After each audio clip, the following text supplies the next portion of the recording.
உலகத் தமிழ் உறவுகள் அனைவருக்கும் அன்பான வணக்கம். மீண்டும் மற்றும் ஒரு பதிவினூடாக உங்கள் அனைவரையும் சந்திப்பதில் மிக்க மகிழ்ச்சி.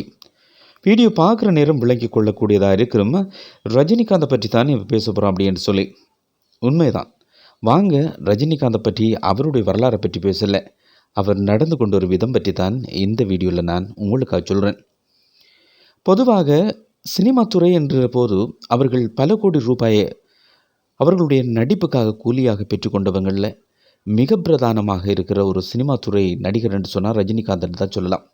அவருடைய ஸ்டைல், அவருடைய பேச்சு, அவருடைய நடிப்பு எல்லாமே எல்லா பட்டி தொட்டியெங்கும் பேசப்படுகிற, அதுவும் குழந்தை முதல் வயோதிபர்கள் வரையாக எல்லோருக்கும் பிடித்தமான ஒரு செயற்பாடாக இருக்கும்.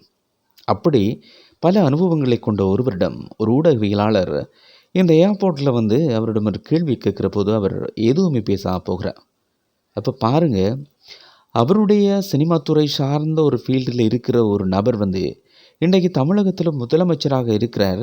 அவர் தொடர்பான ஒரு கேள்வி கேட்கும்போது ஏதாவது சொல்லிட்டு போகலாமில்ல. அவருடைய அனுபவத்திற்கு இது உண்மையில் பொருத்தம் இல்லை. அப்படி தனக்கு கிடைக்காத ஒரு பதவி மற்றொருவருக்கு கிடைத்து விட்டது, அதை பற்றி நாம் ஏன் பேசலாம் அப்படின்ற ஒரு எண்ணப்பாட்டில் போகிறது இருக்குது பாருங்கள். உண்மையில் மிகப்பெரிய ஒரு வேதனை.